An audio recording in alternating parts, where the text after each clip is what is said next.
5 seconds.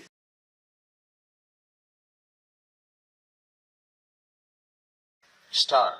Mr. Speaker, Sir, yesterday the Honorable Minister and today the Chairman of the Select Committee have fully explained the various clauses of the bill and certain important changes that have been effected by the Select Committee. I propose to confine myself to 2 or 3 important features of the bill which require re-examination and close attention to the government. Sir, I need hardly emphasize the important role which the electricity supply undertaking play in the national economy of the country.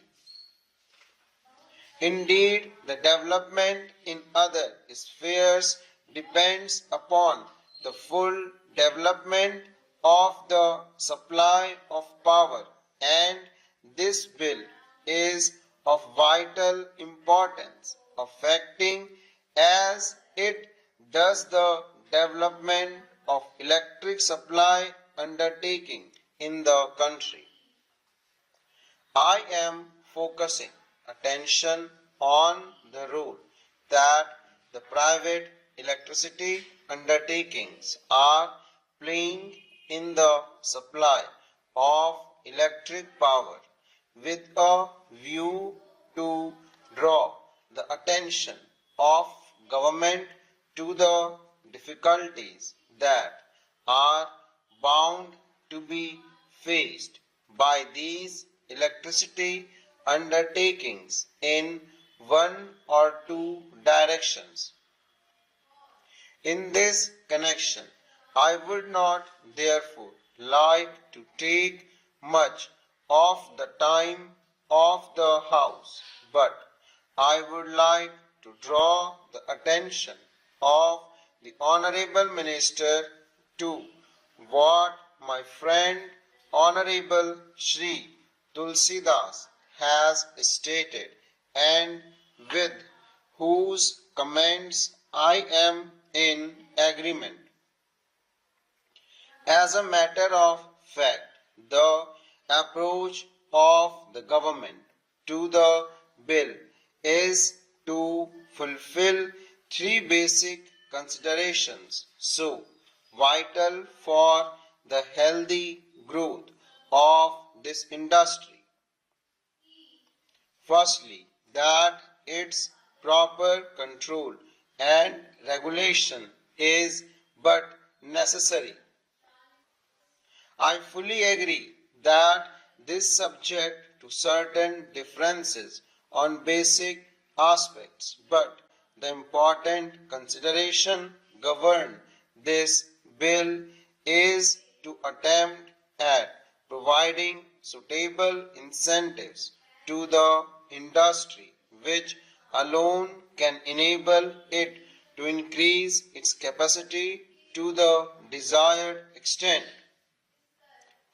Therefore, I would like to refer to the incentives as provided in the bill and to the need for liberalizing the clause in respect of the fair return to the investors in these undertakings. I would like to draw the attention of the Honorable Minister to the fact that since the passing of the original Act in 1948, only 8 states throughout the country have constituted the statutory electricity board.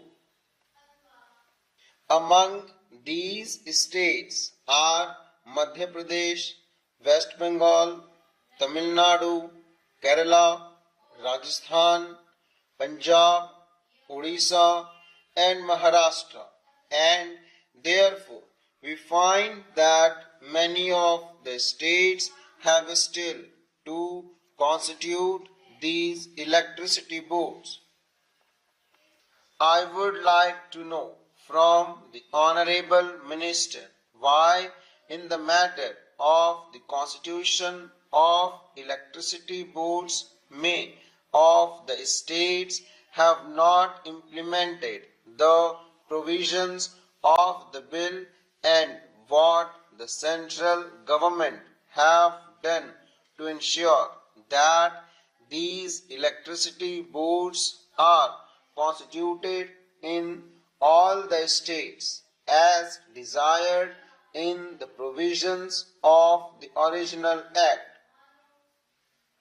Perhaps it may have been the problem of taxation which some of the states may have in view while not proceeding with the constitution of the electricity board, but whatever might be the reason, and even as far as this question of taxation is concerned, the central government may have to lay down some sort of subvention or such other assistance as is found necessary.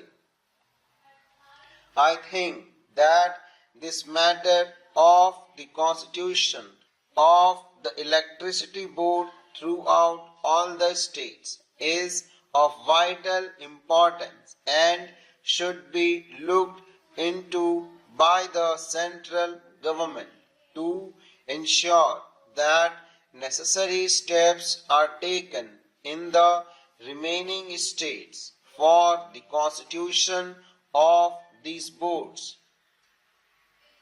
I would like to say something about the deferred taxation reserve about which the Honorable Minister yesterday said that the amendment regarding this has been brought forward at the instance of the Federation Electricity Undertakings.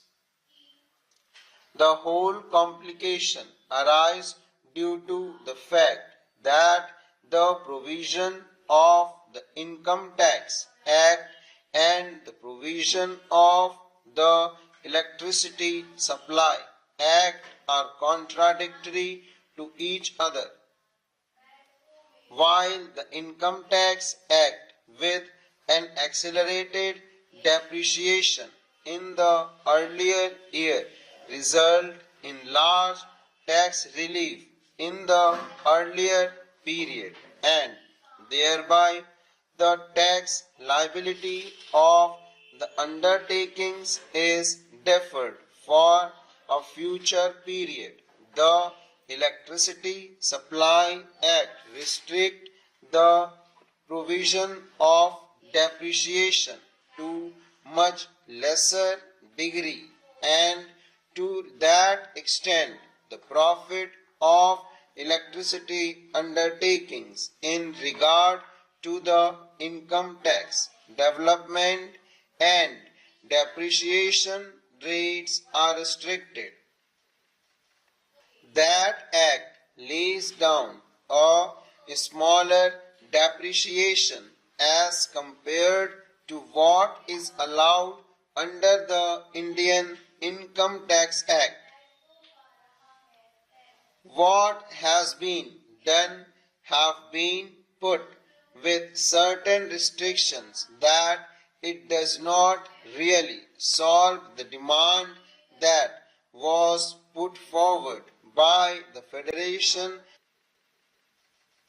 As a matter of fact, if the electricity undertaking should have been allowed to set aside that reserve for taxation liability for future year out of the profit which they earn year by year out of the rate increase which they have put into force for time to time that would have met the need of the situation, but the clause as it has emerged would rather create more difficulties than solve them, and it has therefore been further represented to the Minister by the Federation of Electricity Undertakings. Full stop.